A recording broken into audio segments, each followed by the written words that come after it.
this is going to be the end of, this is the end of Paddy Pimblett. Right here, exactly what I'm going to show you. Now, it is rumored that he's going to be fighting on International Fight Week. Hell, it's not even rumored. It's confirmed. Paddy Pimblett announced that he has a fight set. He's going to be fighting in 12 weeks. July 11th it's going to be.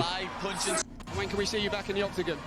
I'll see you in July, punching someone's head in that cage. Paddy the Baddy, ladies. When can we see? Okay. So he's fighting somebody in July. And then he tweets this out.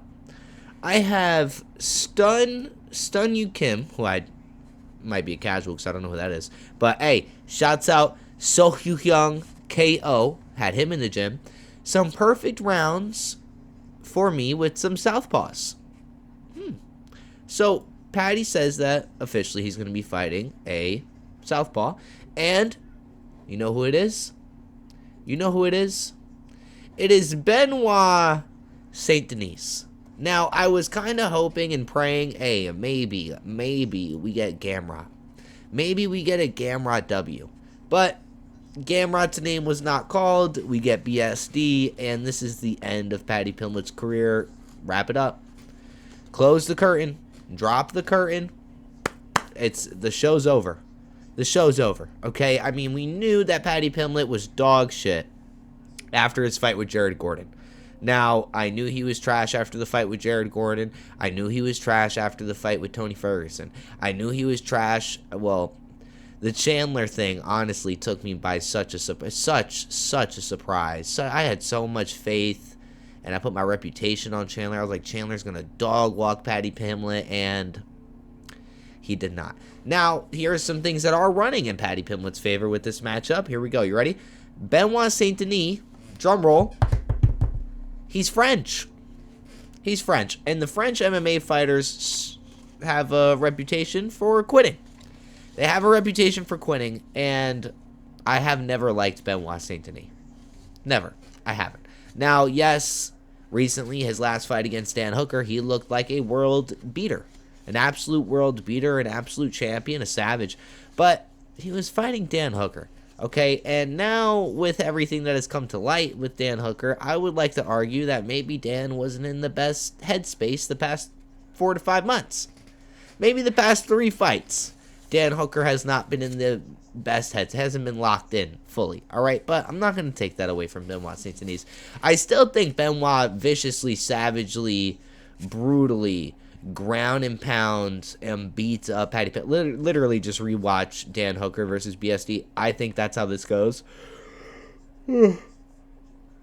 Sorry.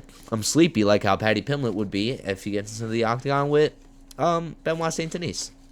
But I was hoping, praying, that we get to see a Gamrot masterclass, because Gamrot needs to bounce back, and Paddy is just a free W floating around the division for whatever reason. He's a high-ranking free W just floating around the division, waiting for somebody to take, waiting for somebody to pick off. Now, earlier in the week, Paddy Pimblett's boy, his homie, got cut from the UFC. What was bro's name? Luke? No, not Luke Riley. Shamrock.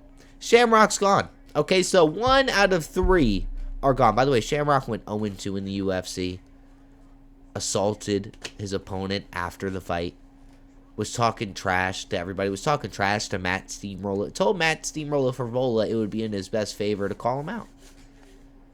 And he's gone. Let's not forget Paddy saying on the MMA Guru interview that Luke Riley is a better overall MMA fighter than Justin Gaethje. He's a better striker. He's just better overall. And then Luke Riley goes out there and basically gets thrashed around by Bogdan and ends up finishing Bogdan. But still, all right? And we don't need to talk about what Justin did to Paddy. Justin rearranged Paddy's brain chemistry. That had to be true because my light just changed. That point literally had to be true because my light just changed colors as soon as I said that. But we know that Paddy's done for. I was watching YouTube with the fam and saw you were live and hopped on. Man, hey, that's a real one right there. Now, that's a real one right there. But I appreciate that, actually, no, for real. But, look, I don't know if I'm going crazy, right? You guys let me know. I don't know if I'm going crazy. But no one in the top 15 at 155, besides Beneil Dariush, besides him, he's about to get eviscerated by Quillen Salkeen in a few minutes. Nobody at 155 loses to Paddy, except for Beneil. Nobody. This is a free Chandler. I even think, hey, I even think if you gave Chandler the fade back, you give Chandler the run back, the rematch, I'm putting my bread on Chandler. I put my bread on Chandler the first time, and I will put my bread on Chandler the second time. Absolutely. 100%. I would say, you know what? Because this is my cope. When they announced the Chandler versus Paddy fight, Chandler, just like everybody else, thought Paddy Pimblett was dog shit. Oh, this guy's dumb. He's going to sit here and stand, and I'm going to be able to brutally beat him up, just like Jared Gordon did. But instead of having a nice stand and bang battle, which Michael Chandler was anticipating, Paddy Pimblett takes him down and ground and pounds him and viciously rattles his brain, and that's how that fight went. And yes, I'm still distraught. I watched that fight in a hotel. Room. I could tell you the exact room number I was in, because that's how traumatic that fight card was for me. I'm not even kidding. But yeah, I need Paddy out the UFC. I need Luke Riley out the UFC. I need Shamrock to stay out of the UFC, okay? I mean, guys, this is supposed to be a company where the best fight the best.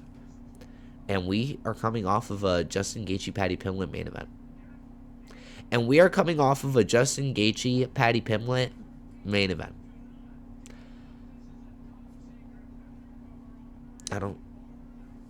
Benoit, I don't like you, bro. I think you're trash.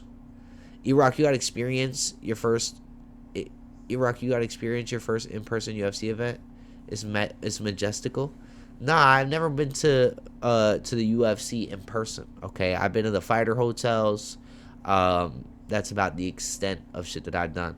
I snuck into the fighter hotel. Every time they're in my area, I sneak in. I sneak into the bar. I sit there. I meet a few fighters. I wait till security kicks me out.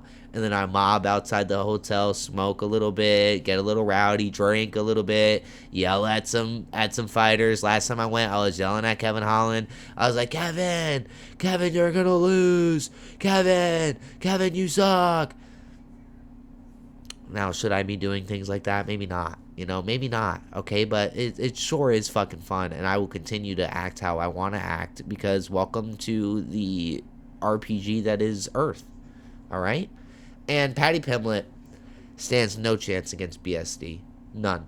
Zero. Zilch. Over. Career in flames, and he is going to be back to the Cage Warriors roster in a very few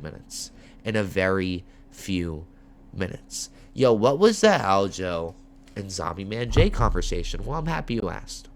Because I have no idea. And I figured we could just